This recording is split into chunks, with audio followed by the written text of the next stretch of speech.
Copyright disclaimer.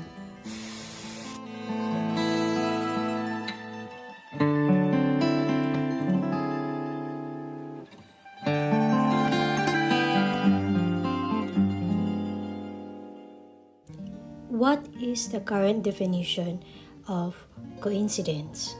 According to Merriam-Webster Dictionary, it is the occurrence of events that happen at the same time by accident but seem to have some connection.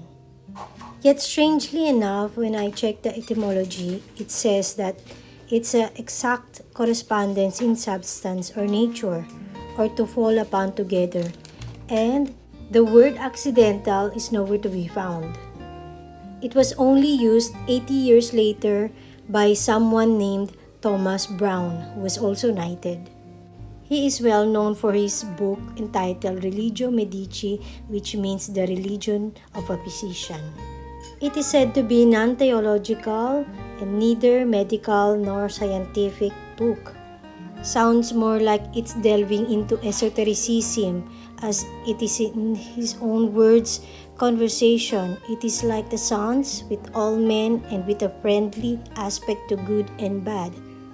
The good and bad, the black and white. Yet that's not all. What are the odds that he is connected to the Morgellons disease? And what's disturbing to read is that he's amused by the hairs not on the face or the head but on the back, not by men, grown men, but children, and that it mentions coughs and convulsions. Coincidences? Morgellons disease, the origin is unknown. We have a hunch or two. What's truly bizarre, the disease produces strange fibers that emerge from the skin. Looks familiar? The X-Files, it's nothing short of that. The X-Files. Stinging, biting, crawling. Using magnifying devices, they comb their bodies, examining what they say are outbreaks of the disease. There's one. You sit and you wonder what on earth could cause this. And that's the big question about Morgellons disease. He probably knew even then. Doctors don't recognize it as a disease at all. They say people who claim to have it are delusional, conjuring up parasites, scratching themselves, even planting textiles like cotton on themselves to feed the delusion. Gaslighting at its best. But going back to the word coincidence, Thomas Browne, who is a physician and polymath in Norwich, has a sculpture in that city. A brain and an eye. An eye, all-seeing eye. Can't make this stuff up. And another thing is that he died on his birthday. Hence, there's a campaign to familiarize him. Smells like a ritual. Checking further on the word coincidence, in the website of Guardian, there's an article regarding the most amazing coincidences.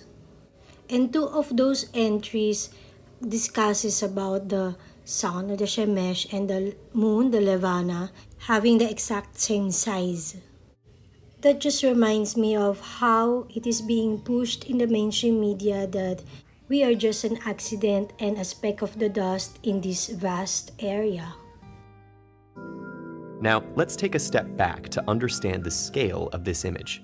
If you were to take a ballpoint pen and hold it at arm's length in front of the night sky, focusing on its very tip, that is what the Hubble telescope captured in its first deep field image.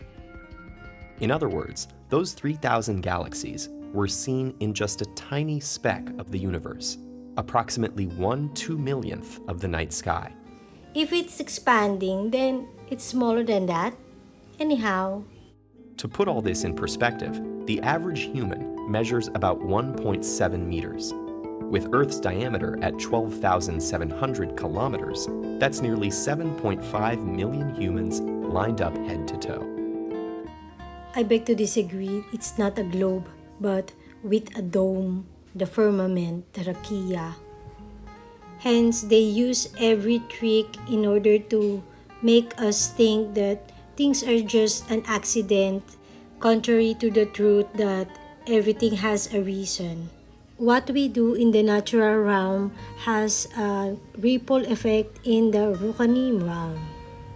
Most importantly, we are under and being seen by the eyes of our Almighty and Creator, Yahuwah, through Yahushua, His Ben. Your eyes saw my unformed body, and in your book all of them were written.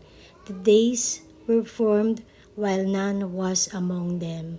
Tehillah 139 verse 16. All praises to Yahuwah Almighty and Yahushua HaMashiach. Shalom!